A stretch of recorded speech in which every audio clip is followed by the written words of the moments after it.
Hi, this is Kashpunitsa Bhagewari. Welcome to my channel. In this video, I am going to show you how to enable Amazon DynamoDB point-in-time recovery and how we can restore our data from the Amazon DynamoDB table with the help of point-in-time recovery. So let's start with this hands-on demo video. So here I am on my AWS DynamoDB console, and here I selected a table for which I want to enable point-in-time recovery. So on this overview tab, you can see here table details. In this table details, point-in-time recovery is currently disabled, and you can just click on this enable button and you can enable from here, or you have another option. You can just go in this backups tab, and here you can see this part is about point-in-time recovery, and you can see status here is disabled, and you can just click on enable to enable this point-in-time recovery. So it is asking about the confirmation. So do you want to enable point-in-time recovery for this table, and the table name is movie. So okay, I want to enable it. Just click on enable button and it is get enabled in just a one click. So here you can see here earliest restore date and latest restore date. So earliest restore date is nothing but when you enable this point-in-time recovery option, and latest restore date is nothing but the current date and time. So you can restore your table till this time, or it is 35 days.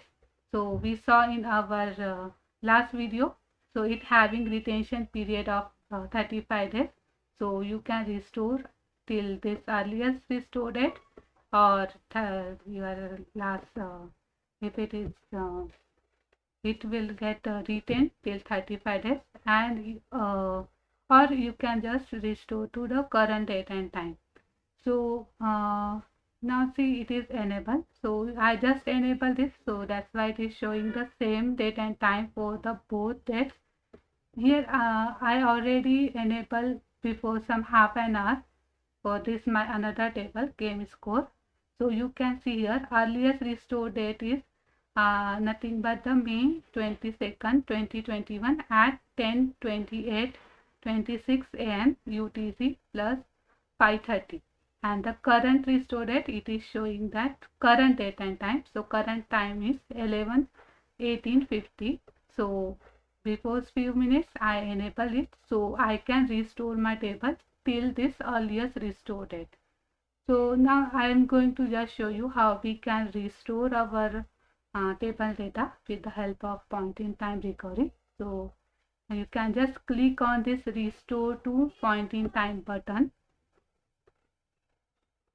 and here you can give a separate new table name. So my table name was movies, so I had to give a different name. So new movies, like this, any name I can give, so it restore in a new table. So that's why I had to give a new table name, and you can select the restore date and time. So at which date and time you want to restore your data. So here you can see your earliest restore date and latest restore date, and so you can select earliest restore date till 10:28:26, and by default it is showing the latest one. So you can just see May 22nd 2021 11:18:50. It is nothing but the latest. So by default latest restore date is selected, but you can go ahead and select any other date and time. Suppose instead of 11:18 I am going to select 10. My earliest is 10:28, so I just want to select after 10 minutes, suppose, so 10:38. So I can just go ahead and select any time before this earliest restore date, and I can restore my data till this particular date and time. So this is a specific one, or you can just go and select the latest one. Here are two options. you can either restore entire table data or you can restore without secondary indexes. If you want to include your local and global secondary indexes, you can select this option. If you want to exclude GSI and LSI, you can select this option, restore without secondary indexes.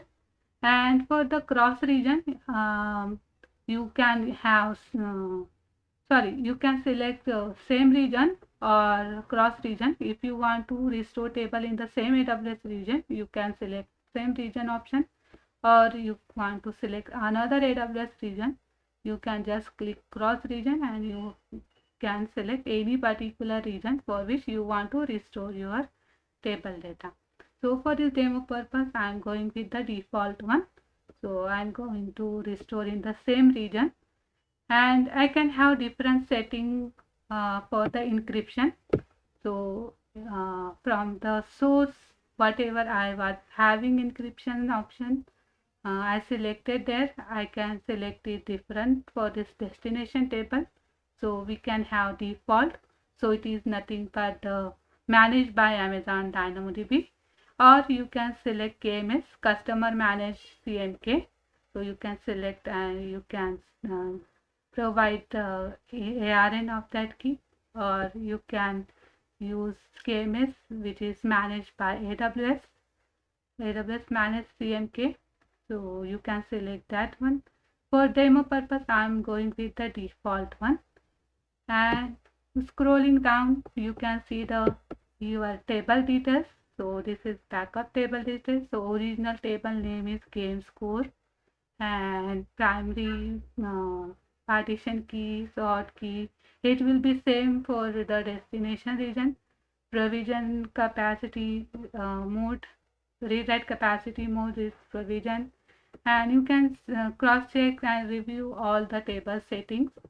And if you are confirmed with those, you can just click on the restore table. So it will create the new table for me.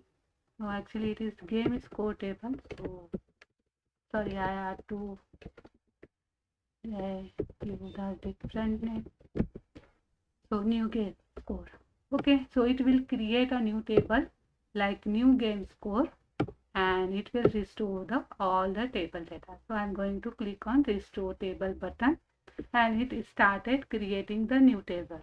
So table is being created and it is getting restored. So it will take some time, and we can then see how it will include all the table. So I think we should not wait till then because it will take time.